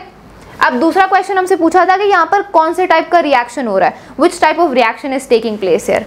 So the type of reaction that takes place is oxidation as lactose milk sugar present in the milk changes to lactic acid. यहाँ पर ऑक्सीडेशन रिएक्शन हुआ है बिकॉज जो मिल्क का शुगर था लैक्टोज वो किसमें, लैक्टिक एसिड में कन्वर्ट हो गया एंड मिल्क सॉर हो गया। तो यहाँ पर ऑक्सीडेशन रिएक्शन हुआ है, यहाँ पर जो मिल्क शुगर है लैक्टोज उसका ऑक्सीडेशन हुआ है, ठीक है। देन हमसे पूछा था कि एंटीऑक्सीडेंट्स, यहाँ पर हमसे पूछा एंटीऑक्सीडेंट्स क्यों ऐड किए जाते हैं उन फूड में जिनमें फैट होता है। So why antioxidants are added, तो ये हम ऑलरेडी डिस्कस कर भी चुके हैं कि रैंसिडिटी को प्रिवेंट करने के लिए एंटीऑक्सीडेंट्स डाले जाते हैं ताकि ऑक्सीडेशन ना हो उन फूड का जिनमें फैट और ऑयल प्रेजेंट होते हैं एंड रैंसिडिटी को प्रिवेंट किया जा सके। So antioxidants are added to fat containing foods to prevent the development of rancidity due to oxidation, ठीक है, जैसे कि आपने चिप्स में देखा होगा या फिर और जो दूसरे खाने के सामान होते हैं जो ऑक्सीडाइज हो सकते हैं, तो उनको उसको प्रिवेंट करने के लिए एंटीऑक्सीडेंट्स डाले जाते हैं, ठीक है। अब हमसे आगे पूछा था how is corrosion harmful, corrosion कैसे हार्मफुल है। So corrosion is harmful as it weakens the iron and steel objects and structures. देखो कोरोजन में क्या होता है, जो आयरन से बने जो ऑब्जेक्ट्स होते हैं उनके ऊपर एक रेडिश ब्राउन लेयर बन जाती है जिसको हिंदी में हम जंग लगना बोलते हैं, एंड इस वजह से जो वो आयरन होती है उसकी स्ट्रेंथ कम हो जाती है एंड उसको फिर और पर्पजेस के लिए यूज नहीं किया जा सकता, ठीक है, तो इसे कोरोजन बोला जाता है। तो इसके क्या डिसएडवांटेजेस हैं वो हम देख रहे हैं, क्यों ये हार्मफुल है वो हम बात कर रहे हैं। तो इस वजह से क्या होता है, weakens the iron and steel objects and structure. जब जंग लग जाती है आयरन की किसी के आयरन के ऑब्जेक्ट पर तो उससे वो वीक हो जाता है एंड उसको और काम के लिए यूज नहीं किया जा सकता। तो पहला यहाँ डिसएडवांटेज ये है, इसीलिए कोरोजन हार्मफुल है। Then cuts short their life, जो आयरन है उसकी लाइफ कम हो जाती है बिकॉज ऑब्वियसली उसको यूज नहीं किया जा सकता, तो उसकी लाइफ कम हो जाती है कोरोजन की वजह से। Then a lot of money is spent every year to replace the damaged iron and steel structure, and जो ये damaged iron and steel structures होते हैं जिन पर जंग लग जाती है, कोरोजन हो जाता है, तो इनको रिप्लेस करने में भी काफ़ी मनी स्पेंड किया जाता है, काफ़ी खर्चा होता है। तो ये भी एक डिसएडवांटेज ही है। इन सारे रीजंस की वजह से कोरोजन क्या है, हार्मफुल है, ठीक है। तो ये हमारा सेकेंड केस बेस्ड क्वेश्चन था, कोरोजन एंड रैंसिडिटी पर बेस्ड था, ये हमने डिस्कस कर लिया, okay. So from here we have completed all the questions, total 15 questions थे, हमने डिस्कस किए। हमने objective question, short answer type question, long answer type question and case based questions किए, ठीक है। देखो इस चैप्टर में से और भी क्वेश्चंस बन सकते हैं, लेकिन मुझे जो सबसे इंपॉर्टेंट 15 क्वेश्चंस लगे वो मैंने सिलेक्ट किए and I discussed all of them with you, okay. So I hope आपको ये क्वेश्चंस हेल्पफुल लगे होंगे। If you found this video helpful then share it with your friends. That's all for this video. Thank you so much.